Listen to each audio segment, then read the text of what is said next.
कहानी की शुरुआत में एक बिलियनियर हॉवर्ड रेड स्टीवंस की मौत के बाद उसके लॉयर टेड हैमिल्टन को दिखाया जाता है। मिस्टर हैमिल्टन रेड की मौत से काफी दुखी थे।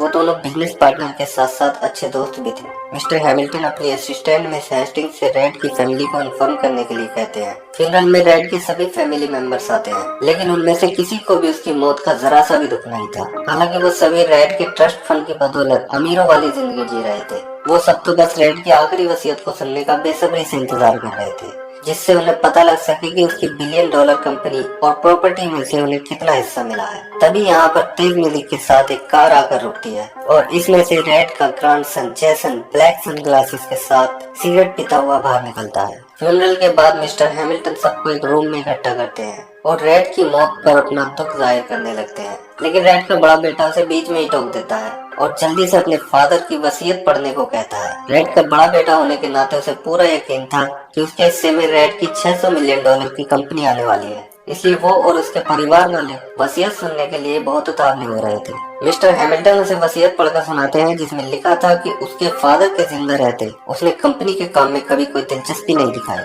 इसलिए उसे रेड की प्रॉपर्टी में से कुछ नहीं मिलेगा। साथ ही वसीयत सुनने के बाद उसे तुरंत रूम से बाहर निकलने को कहा जाता है, जिसके बाद वो गुस्से में वहाँ से चला जाता है। रेड के दूसरे बेटे को भी उसकी वसीयत में से कुछ नहीं मिलता और वो भी चिल्लाता हुआ यहाँ से चला जाता है। इसके बाद जैसन की माँ का नंबर आता है, जो रेड के तीसरे बेटे की विधवा है, लेकिन जैसन के फादर की मौत के बाद उसने दूसरी शादी कर ली थी। रेड की वसीयत के मुताबिक उसे वो बंगला मिलता है जिसमें वो अभी तक रह रही थी।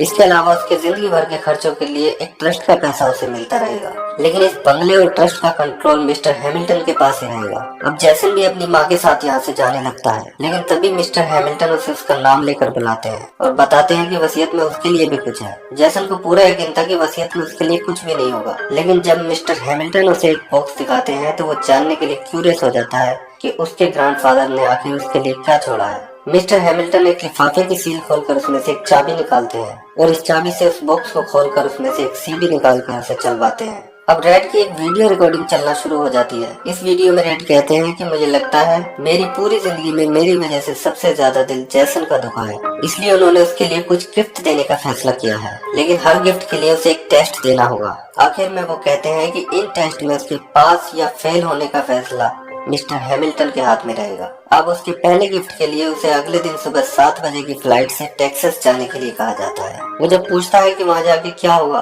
तो उसे बताया जाता है कि वहाँ पहुंचकर सब पता चल जाएगा। अगले दिन एयरपोर्ट पर वो बिगड़े शहजादे की तरह एंट्री करता है और मिस हेस्टिंग्स से टिकट लेकर प्लेन की फर्स्ट क्लास सीट पर जाकर बैठ जाता है। एयर होस्टेस जब उसे बताता है कि उसका टिकट इकोनॉमी क्लास का है तो उसे यकीन नहीं होता। वो एयर होस्टेस से कहता है कि जानते हो मैं कौन हूँ, लेकिन यहाँ उसकी कोई बात नहीं चलती। उसे इकोनॉमी क्लास में बैठकर ही जाना पड़ता है। टेक्सास पहुंचकर वो एयरपोर्ट के बाहर खड़ा हो जाता है। तभी एक आदमी उसे देखकर हंसने लगता है और कहता है कि तुम्हें देखकर ऐसा लगता है कि अपनी पूरी जिंदगी में तुमने एक भी दिन काम नहीं किया होगा। वो उसका बैग ले जाकर अपनी गाड़ी में डालता है और अपना नाम गस बताता है। वो कहता है कि मैं ही तुम्हें लेने आया हूँ। रास्ते में वो जैसन से उसके ग्रैंडफादर रेड के बारे में बातें करता है कि उन्हें मेहनत करना कितना पसंद था। पहले जैसन उसे कोई ड्राइवर समझ रहा था, लेकिन जब वो बताता है कि गाड़ी पिछले आधे घंटे से उसकी प्रॉपर्टी में चल रही है तो जैसन चौंक जाता है, क्योंकि वो कोई ड्राइवर नहीं बल्कि उसके ग्रैंडफादर रेड का एक दोस्त था। जब वो उसके घर पहुंचते हैं तो गस जैसन से कहता है कि ब्रेकफास्ट सुबह 5 बजे होगा, लेकिन जैसन तो यहाँ गिफ्ट लेने आया था। जब वो उससे गिफ्ट के बारे में पूछता है तो गस हंसता हुआ अंदर चला जाता है। सुबह को जैसन जब 5 बजे के बाद भी नहीं उठता तो गस उसे करंट देकर उठाता है और अपने साथ खेतों पर ले जाता है, जहाँ उसे वो लकड़ी के लट्ठे गाड़ने का काम देखकर वापस चला जाता है। लेकिन घमंड में चूर जैसन ये काम कहाँ करने वाला था। वो पूरा दिन आराम करता रहता है और बार बार फोन के सिग्नल ढूंढने की कोशिश करता रहता है, जिससे वो अपनी गर्लफ्रेंड से बात कर सके। अगले दिन वो दोनों फिर से खेतों पर जाते हैं और आज जैसन 4-5 लट्ठे गाड़ता है, लेकिन सारे लट्ठे टेढ़े मेढ़े होते हैं, इसलिए गस उन सारे लट्टों को अपनी गाड़ी से गिरा देता है। अब शाम को जैसन के फोन के सिग्नल आ जाते हैं और आज वो अपनी गर्लफ्रेंड से बात करता है। उससे बात करते हुए अचानक उसकी समझ में आता है कि शायद यही वो काम है जिसे पूरा करके उसे वो गिफ्ट मिलेगा। ये सोचकर उसके अंदर नया जोश भर जाता है और अगले दिन वो सबसे पहले उठकर नाश्ता कर लेता है। इसके बाद वो पूरी मेहनत से काम में लग जाता है और इस बार वो सारे लट्टे सीधी लाइन में गाड़ता है। इस तरह जैसन पूरे 1 महीने तक बिना किसी गड़बड़ी के काम करता रहता है और अब उसे इस काम में मजा आने लगता है। गस उसे काम करता देखकर काफी खुश होता है और अब वो ये काम किसी और को देखकर उसे अपने साथ एयरपोर्ट ले जाता है। यहाँ वो जैसन से कहता है कि लगातार 1 महीने तक ये काम करके उसने साबित कर दिया है कि वो अपनी जिंदगी में कुछ भी कर सकता है। एक बार फिर से जैसन उससे गिफ्ट के बारे में पूछता है, लेकिन गस फिर से हंसता हुआ वहाँ से चला जाता है। अब जैसन हैमिल्टन के ऑफिस जाकर गुस्से में कहता है कि उससे 1 महीने तक मजदूरों की तरह काम करवाया और तुम इसे गिफ्ट कहते हो। मिस्टर हैमिल्टन मुस्कुराते हुए उसे बधाई देते हैं और कहते हैं कि ये मेहनत का गिफ्ट था। वो उसे बताते हैं कि अब इसके लिए और कई सारे गिफ्ट बचे हैं और अगर वो अगले गिफ्ट के बारे में जानना चाहता है तो कल उनसे आकर मिले। जैसन इससे चिढ़ जाता है और मिस्टर हैमिल्टन से बहस करने लगता है। वो कहता है कि उसके ग्रैंडफादर ने उसके लिए जितने भी पैसे छोड़े हैं वो सब उसे अभी मिलने चाहिए, क्योंकि इस सब नाटक से वो तंग आ चुका है। लेकिन मिस्टर हैमिल्टन उसे बिना कोई जवाब दिए वहाँ से चले जाते हैं। जैसन जब अपने अपार्टमेंट में वापस आता है तो देखता है कि वहाँ से सारा सामान गायब था और उतनी देर में बाहर खड़ी उसकी कार भी कोई ले जाता है। अब जैसन वापस मिस्टर हैमिल्टन के ऑफिस में आता है, जहाँ वो उसे रेड की अगली रिकॉर्डिंग चला के दिखाते हैं। इस रिकॉर्डिंग में वो उससे कहते हैं कि उसने अभी तक अपनी जिंदगी पार्टी करने और दोस्तों और लड़कियों के ऊपर पैसे उड़ाने में गुजारी है। अब देखते हैं कि कौन उसका सच्चा दोस्त है और जैसन का अगला टेस्ट भी यही होता है। उसे महीने के आखिर में एक सच्चे दोस्त के साथ वापस लौटना होगा। अब जैसन अपनी गर्लफ्रेंड को एक शानदार प्लेस में ले जाकर वहाँ की सबसे महंगी शैंपेन खुलवाता है और पेमेंट के लिए अपना क्रेडिट कार्ड दे देता है। वो उससे झूठ बोलता है कि इसके अपार्टमेंट में कुछ दिन के लिए काम चल रहा है, इसलिए वो उससे कुछ दिन उसके अपार्टमेंट में रुकने के लिए पूछता है। तभी वेटर उसे बताता है कि उसके क्रेडिट कार्ड में कोई पैसा नहीं है। पहले तो जैसन को यकीन नहीं होता, लेकिन जल्दी ही वो समझ जाता है कि ऐसा मिस्टर हैमिल्टन ने किया है और ये उसके टेस्ट का ही एक हिस्सा है। वो अपनी गर्लफ्रेंड से एक और झूठ बोलता है कि वो अपने अकाउंट दूसरी बैंक में ट्रांसफर कर रहा है, जिसकी वजह से फिलहाल उसके पास पैसे नहीं है। अब वो अपनी गर्लफ्रेंड से पूछता है कि क्या वो आज का बिल पे कर सकती है। ये सुनकर उसकी गर्लफ्रेंड रोना शुरू कर देती है और उसे सिर्फ इतना कहती है, तुम मुझसे बिल पे करने के लिए बोल रहे हो। जैसन वो मुंह देखने लायक था, लेकिन उसकी गर्लफ्रेंड ऐसी सिचुएशन में भी उसे छोड़कर चली जाती है। जैसे तैसे जैसन वहाँ से निकलकर अपने सभी दोस्तों के पास फोन करके हेल्प मांगता है, जिनके ऊपर वो तमाम पैसा उड़ाता था, लेकिन उसका एक भी दोस्त उसकी कोई हेल्प नहीं करता। यहाँ तक कि कोई उसे अपने यहाँ रात गुजारने तक के लिए हामी नहीं रहता। अब जैसन को इतना गुस्सा आता है कि वो अपना फोन जमीन पर मारकर तोड़ देता है। आखिर में वो अपनी मॉम के घर जाता है, लेकिन उसकी मॉम उसे दरवाजे के बाहर ही रोक देती है। जैसन हैरान होकर उसे देखता है, लेकिन वो कहती है कि अगर उसने जैसन की मदद की तो उसे रहने के लिए जो घर मिला हुआ है और खर्चे के लिए जो खूब सारा पैसा आता है वो सब उससे छीन लिया जाएगा और वो भी उसी की तरह सड़कों पर आ जाएगी। जैसन कहता है कि आखिर वो उसका बेटा है, लेकिन उसकी माँ उसकी वजह से अपनी ऐशो आराम वाली जिंदगी में कोई खलल नहीं पड़ने देना चाहती थी। वो उसकी बिल्कुल भी हेल्प नहीं करती और जैसन यहाँ से भी मायूस होकर चला जाता है। जिंदगी में आज पहली बार उसने लोगों के असली चेहरे देखे थे। अगले दिन एक स्विमिंग पूल के किनारे एक बेंच पर जैसन की आंख उस वक्त खुलती है जब क्लीनर उसे भिखारी समझकर यहाँ से भगाती है। अब वो एक पब्लिक पार्क में पड़ी बेंच पर जाकर बैठ जाता है, लेकिन पागल जैसा दिखने वाला एक आदमी उसे अपनी बेंच बताता है। जैसन उससे भी अपने उसी घमंडी अंदाज में बात करता है और बेंच छोड़ने से मना कर देता है।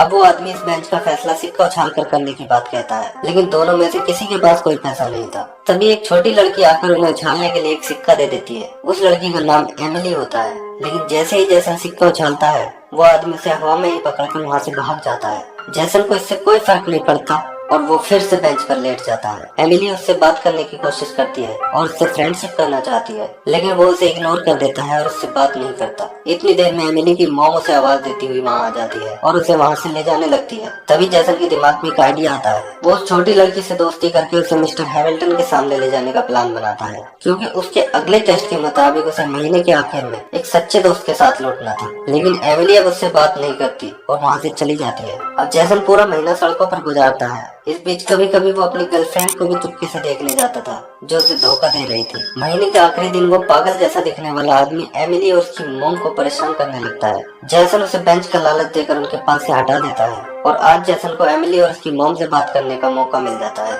एमिली की मॉम का नाम एलेक्सिया था और वो एक सिंगल मदर थी। वो उन्हें असली बात बताता है और साथ ही ये भी कहता है कि वो उनसे कोई वादा नहीं कर सकता। अब वो एमिली को अपने साथ मिस्टर हैमिल्टन के सामने ले जाता है, जहाँ एमिली उनसे कहती है कि वो जैसन की बेस्ट फ्रेंड है। वो कॉन्फिडेंस के साथ उनके सभी सवालों के जवाब देती है और कहती है कि वो अपनी पूरी जिंदगी जैसन की फ्रेंड बनकर गुजारना चाहती है। एमिली ये बात पूरे दिल से कह रही थी, क्योंकि वो सच में जैसन को अपना बेस्ट फ्रेंड मानने लगी थी। आखिर मिस्टर हैमिल्टन को यह मानना ही पड़ता है कि वो जैसन की बेस्ट फ्रेंड है और जैसन अपने बेस्ट फ्रेंड वाले टेस्ट में पास हो जाता है। बाहर आकर एमिली अगले दिन जैसन से उसी पार्क में मिलने का प्लान बनाने लगती है, लेकिन जैसन उनसे बिना कुछ बोले वहाँ से चला जाता है। जाते हुए वो उनसे एक थैंक यू तक नहीं बोलता। एमिली और उसकी मॉम को उसका ये बर्ताव देखकर बहुत बुरा फील होता है और वो दोनों भी वहाँ से चली जाती हैं। अब मिस्टर हैमिल्टन के ऑफिस में जैसन को रेड की अगली वीडियो क्लिप चलाकर दिखाई जाती है, जिसमें वो उससे कहते हैं कि पैसा उसके लिए ऐसे मौजूद था जैसे सांस लेने के लिए हवा, इसलिए उसे कभी पैसे की असली वैल्यू पता नहीं लग सकी। उसने हमेशा पैसों को अपनी अय्याशियों पर ही खर्च किया।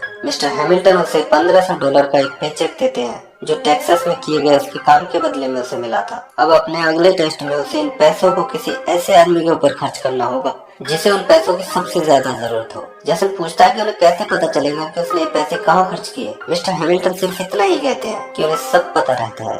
अब जैसन यहाँ से उसी पार्क में चला जाता है और कुछ पैसे उस पागल से दिखने वाले आदमी को देना चाहता है, लेकिन वो आदमी उसे देखकर भाग जाता है और वहाँ एक पर्स छोड़ जाता है। जैसन पर्स को उठाकर देखता है तो ये एलेक्सिया का होता है। इस पर्स में $1600 के हॉस्पिटल के बिल की एक स्लिप भी होती है जो एलेक्सिया ने अभी तक पे नहीं किया था। जैसन पर्स लेकर हॉस्पिटल जाता है और चुपचाप उसे एमिली के बेड के पास रखकर वापस जाने लगता है। तभी सामने से एमिली की माँ एलेक्सिया आ जाती है। जैसन वो पैसे एलेक्सिया को देना चाहता है, लेकिन वो ये पैसे इसलिए नहीं लेती कि वो फिर से उसे और उसकी बेटी को एक गेम की तरह इस्तेमाल करेगा। ये कहकर एलेक्सिया एमिली के रूम की ओर चली जाती है। यहाँ एक मजे की बात होती है कि मिस्टर हैमिल्टन ने जिस प्राइवेट इन्वेस्टिगेटर को जैसन पर नजर रखने के लिए भेजा था वो उसे पहचान लेता है और उसे वो $1500 देकर कहता है कि इनसे एमिली का बिल भर देना। इसके बाद वो मिस्टर हैमिल्टन के पास आकर अपने अगले टेस्ट के बारे में पूछता है। उसका अगला टेस्ट होता है थैंक्सगिविंग फेस्टिवल पे पूरे स्टीवन परिवार के साथ बैठकर ये देखना कि वसीयत के बाद से अब तक उनमें कोई बदलाव आया है या नहीं।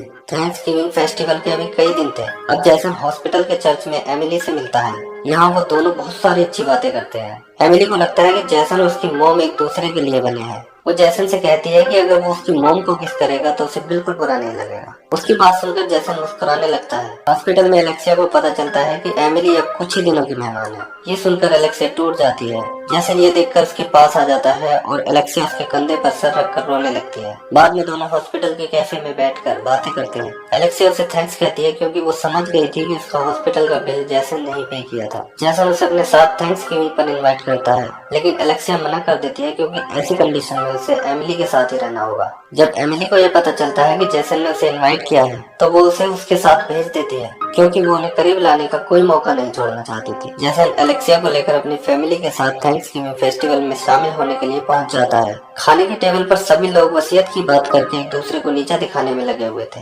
जैसन के अंकल आंटी से मिलकर एलेक्सिया हैरान थी कि उन सभी लोगों के अंदर किस कदर लालच भरा हुआ था। यहाँ तक कि वो अपने मरे हुए बाप के बारे में भी उल्टी सीधी बातें कर रहे थे क्योंकि अपनी वसीयत में उनके बाप ने उनके लिए कुछ खास नहीं छोड़ा था। अब यहाँ ये सवाल उठने लगता है कि इतनी बड़ी प्रॉपर्टी आखिर किसके हिस्से में आई है। उन सबको जैसन के ऊपर शक होने लगता है और वो उससे बहस करने लगते हैं, लेकिन जैसन उनसे कुछ नहीं कहता और एलेक्सिया को लेकर वहाँ से चला जाता है। एलेक्सिया को लगता था कि जैसन उन सबके जैसा नहीं है, लेकिन जैसन भी उससे कहता है कि जिंदगी में पैसा ही सब कुछ है और पैसे के बिना इंसान कुछ भी नहीं। उसकी ये बातें सुनकर एलेक्सिया को लगता है कि जैसन वो इंसान नहीं है जिसे वो पसंद करने लगी थी। वो उससे ये कहकर चली जाती है कि उसके $1600 वो जल्दी ही लौटा देगी जिनसे उसने उसका हॉस्पिटल का बिल भरा था। जैसन बस उसे खड़ा देखता रह जाता है। अब जैसन को अगले टेस्ट के लिए यहाँ से काफी दूर साउथ अमेरिका के एक गांव में एक लाइब्रेरी में काम करना था। जाने से पहले वो एलेक्सिया से कुछ कहना चाहता था, लेकिन फिर वो बिना कुछ कहे वहाँ से जाने लगता है। तब एमिली उससे पीछे से कहती है कि वो क्रिसमस पर उसके लौटने का इंतजार करेंगे। अब जैसन को एक प्राइवेट प्लेन से साउथ अमेरिका के उस गांव में पहुंचा दिया जाता है। एक दिन लाइब्रेरी में काम करते हुए एक आदमी आकर उससे कहता है कि वो उस रात वहीं था जहाँ उसके फादर की मौत हुई थी, लेकिन वो जैसन को वहाँ ले जाने से मना कर देता है जहाँ उसके फादर का प्लेन क्रैश हुआ था। वो कहता है कि वहाँ लुटेरों का एक गैंग रहता है, इसलिए वो अपनी जिंदगी का रिस्क नहीं ले सकता। लेकिन जैसन अकेला ही उस जगह को देखने के लिए निकल जाता है। तभी वो देखता है कि वो आदमी पीछे से उसकी गाड़ी में चढ़ गया था। वहाँ पहुंचकर जैसन कुछ देर के लिए अपने फादर की यादों से जुड़ जाता है। तभी लुटेरों का गैंग आकर उन्हें पकड़ लेता है और फिरौती के लिए उन्हें एक जगह बंद कर देते हैं। इधर एलेक्सिया मिस्टर हैमिल्टन की सेक्रेटरी से जैसन के बारे में पूछती है, लेकिन उन्हें भी जैसन की कोई खबर नहीं मिल रही थी क्योंकि जैसन वहाँ किसी से भी बताकर नहीं गया था। अब उन्हें कई हफ्ते उन लुटेरों की कैद में बीत जाते हैं और जैसन यहाँ से निकलने की सारी उम्मीद खो देता है। एक दिन उनकी आंखों पर पट्टी बांधकर उन्हें कैद खाने से बाहर लाया जाता है। अचानक वो लोग हवा में गोली चलाने लगते हैं और आपस में मैरी क्रिसमस कहने लगते हैं। दरअसल ये उनके क्रिसमस मनाने का अंदाज था। वो अब उनकी आंखों की पट्टी खोल देते हैं, लेकिन जैसन इससे बुरी तरह डर गया था। लुटेरों का लीडर अब कहता है कि कल उन्हें मार दिया जाएगा और उन्हें फिर से कैद में डाल दिया जाता है। अब जैसन कैद से बाहर निकलने की कोशिश करने लगता है, क्योंकि आज उसने मौत को बिल्कुल करीब से महसूस किया था। उसकी किस्मत अच्छी थी जो आज किसी ने उसका दरवाजा ठीक से बंद नहीं किया था। वो कैद खाने से बाहर निकलकर बस भागता ही जाता है और पीछे मुड़कर नहीं देखता। लेकिन एक जगह आकर वो अचानक रुक जाता है। उसे एहसास होता है कि जो आदमी अपनी जान जोखिम में डालकर उसे यहाँ लेकर आया था, वो उसे इस तरह छोड़कर नहीं जा सकता। वापस जाकर वो पहरेदार के सिर पर वार करके उसे बेहोश कर देता है और उस आदमी को अपने साथ लेकर भागने लगता है। पीछे से लगातार उन्हें ढूंढने और गोली चलने की आवाजें आती रहती है, लेकिन जैसन उस आदमी को साथ लेकर बस भागता ही रहता है और बचकर वहाँ से निकल जाता है। अब यहाँ से वापसी में जब वो एयरपोर्ट पहुँचता है तो एलेक्सिया उसका इंतजार कर रही होती है। वो दोनों एक दूसरे के गले लग जाते हैं। वो प्रॉमिस करता है कि अगले साल क्रिसमस वो साथ में मनाएंगे, लेकिन एलेक्सिया कहती है कि अब कोई अगला साल नहीं आएगा। जैसन समझ जाता है कि वो एमिली की वजह से ऐसा कह रही थी, क्योंकि ल्यूकीमिया की वजह से एमिली अब कुछ दिनों की मेहमान थी। अब वो हॉस्पिटल में एमिली से मिलने जाता है, जो बहुत उदास और कमजोर लग रही थी। वो क्रिसमस पर ना आने से नाराज थी। जैसन प्यार से उसके गाल पर किस करता है और कहता है कि वो उसे बहुत याद करता था। एमिली अब उससे कहती है कि वो क्रिसमस पर हॉर्स राइडिंग करना चाहती थी। जैसन उससे कहना चाहता था कि उसे कुछ वक्त चाहिए, लेकिन एमिली उसे बीच में ही रोककर कमजोर आवाज से कहती है कि उसे हॉर्स राइडिंग के लिए अभी जाना है। अब जैसन मिस्टर हैमिल्टन को कॉल करके प्राइवेट जेट के लिए रिक्वेस्ट करता है। मिस्टर हैमिल्टन उसे मना करने लगते हैं, लेकिन उनकी सेक्रेटरी उनकी बात को बीच में रोककर उसके लिए प्राइवेट जेट का इंतजाम कर देती है। अब जैसन एमिली और एलेक्सिया को लेकर टेक्सास जाता है, जहाँ गस ने अपना घर क्रिसमस लाइट से सजा रखा था। एमिली यहाँ आकर बहुत खुश थी। यहाँ आकर जैसन को ये पता चलता है कि एमिली को हॉर्स राइडिंग पसंद ही नहीं थी। ये सब उसने अपनी मॉम के लिए किया था, क्योंकि हॉर्स राइडिंग उसकी मॉम एलेक्सिया का ड्रीम था। अगले दिन तीनों गस के साथ हॉर्स राइडिंग के लिए जाते हैं। जैसन एलेक्सिया के साथ घोड़े से उतरता है और उससे कहता है कि एमिली की खातिर उसे कुछ करना होगा, और वह एलेक्सिया को किस करता है। गस और एमिली उनकी अजीब सी लव स्टोरी को परवान चढ़ता देखकर मुस्कुराने लगते हैं। अगली रिकॉर्डिंग में रेड जैसन से उसका कोई ड्रीम पूछते हैं जिसे वो पूरा करना चाहता हो। उस रात जैसन एमिली से बात करता है और कहता है कि उसे नहीं पता कि उसका ड्रीम क्या है। अब से पहले तो वो सिर्फ मौज मस्ती करना चाहता था। हैमिल्टन के ऑफिस में जैसन कहता है कि वो नहीं जानता कि उसका ड्रीम क्या है,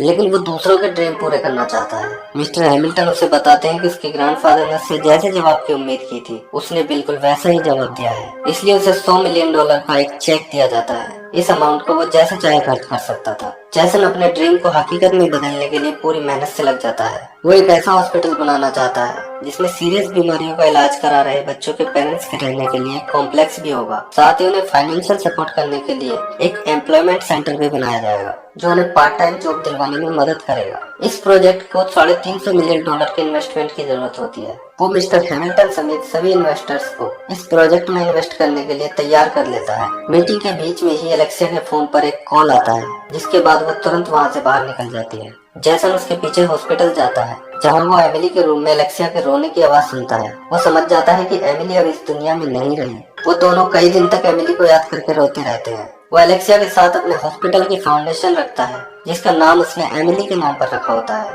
अब मिस्टर हैमिल्टन उसे अपने ऑफिस बुलाकर उसके ग्रैंडफादर का फाइनल मैसेज दिखाते हैं, जिसे देखकर उसे पता चलता है कि वो जैसन से कितना प्यार करते थे। शायद इसीलिए उन्होंने उसे इन टेस्ट के जरिए एक बेहतर इंसान बनाने की कोशिश की, और वो इसमें कामयाब भी रहे। रिकॉर्डिंग खत्म होते ही जैसन इमोशनल होकर कहता है कि वो भी उनसे बहुत प्यार करता है। इसके बाद मिस्टर हैमिल्टन एक वसीयत पढ़ना शुरू कर देते हैं, जिसके मुताबिक जैसन को उसके ग्रैंडफादर रेड स्टीवंस की $2 बिलियन की कंपनी का मालिक बनाया गया था। जैसन हैरान रह जाता है